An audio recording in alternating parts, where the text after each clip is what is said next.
Crowding out तीन तरह का होता है। One is financial crowding out, जब हायर इंटरेस्ट रेट्स है और इन्वेस्टमेंट रिड्यूस हो रहा है, ये हम समझ चुके हैं। दूसरा होता है resources crowding out. Resources crowding out में क्या होता है कि जो रिसोर्सेज है यानी कि लैंड, लेबर, जो संसाधन है, उनकी कमी हो जाती है। उनकी कमी कैसे हो सकती है? इसका एग्जांपल लीजिए, हम अक्सर जो हमारा एग्रीकल्चर का सीजन होता है, फसल कटने का सीजन होता है, उसमें देखते हैं कि मनरेगा में जाने की वजह से हमारे पास में एग्रीकल्चर लेबर्स अवेलेबल नहीं है। इस चीज को हमने जी राम जी बिल में एड्रेस करने की कोशिश करी है। जो मनरेगा में जो चेंजेस किए हैं वो इसीलिए किए हैं कि इस प्रॉब्लम से सोल्यूशन पाया जा सके। अदरवाइज क्या होता है कि एग्रीकल्चर लेबरर्स की रेट्स बहुत हाई होती है, वो अवेलेबल ही नहीं हो पाते क्योंकि उनके पास में मनरेगा का ऑप्शन है, वहां पर काम करने का ऑप्शन होता है। तो वो सरकार अनइंटेंशनली, सरकार का ऐसा टारगेट नहीं है, बट अनइंटेंशनली बाय डिफॉल्ट इसका रिजल्ट कि रिसोर्सेज कम पड़ने लगते हैं। और जब रिसोर्सेज कम पड़ने लगेंगे तो इसको रिसोर्सेज क्राउडिंग आउट बोलते हैं कि वो प्राइवेट जितना सेक्टर है उसके लिए रिसोर्सेज अवेलेबल नहीं है। And it is expectational crowding out. Expectational का मतलब कि मुझे उम्मीद है, मुझे किसी चीज की एक्सपेक्टेशंस है, लाइक कि बजट आने वाला है। अब मुझे दीपावली पर कार लेनी थी, पर मुझे लगता है कि 3 महीने बाद अगर बजट आ रहा है और हो सकता है बजट में कुछ टैक्सेस कम हो जाए, या जैसे कि अभी ईयू के साथ में एफटीए साइन हुआ,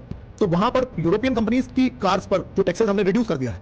तो ऐसी जो एक्सपेक्टेशंस होती है, हो सकता है कि जीएसटी काउंसिल मीटिंग होने वाली है, तो उसके बाद में कुछ चीजों की रेट्स कम हो जाए, तो जो प्राइवेट स्पेंडिंग है वो भी ऐसे समय पर कम हो जाती है, कुछ टाइम के लिए होल्ड पर चली जाती है। This is the expectational crowding out. So 3 types of crowding outs are there. One is financial crowding out, the second is resources crowding out, the third is expectational crowding out. तो इसका मतलब कि what policy makers learn, policy makers को क्या करना चाहिए? मतलब सरकारी खर्च नहीं बढ़ाना चाहिए, क्या सरकार को खर्च नहीं करना चाहिए?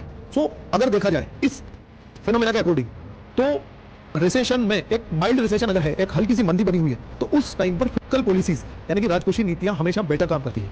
परंतु यहां सजेस्टेड ये होता है, सच सिनेरियो सरकार केवल रेवेन्यू एक्सपेंडिचर नहीं करके कैपेक्स कर रही हो, कैपिटल एक्सपेंडिचर कर रही हो। कैपिटल एक्सपेंडिचर में वो चीजें आते हैं जिसमें किसी चीज का क्रिएशन हो रहा है, सृजन हो रहा है। एक्सपेंडिचर में आते हैं आप सरकार ने खर्च किया इंफ्रास्ट्रक्चर के प्रोजेक्ट्स पर, रोड्स बनेंगे, ब्रिजेस बनेंगे, पोर्ट्स बनेंगे, रेलवे लॉजिस्टिक्स डेवलप हो रहा होगा, तो वो चीज ऐसी है जिससे प्राइवेट इन्वेस्टमेंट को सपोर्ट मिलता है एंड प्रोवाइड्स क्राउडिंग इन।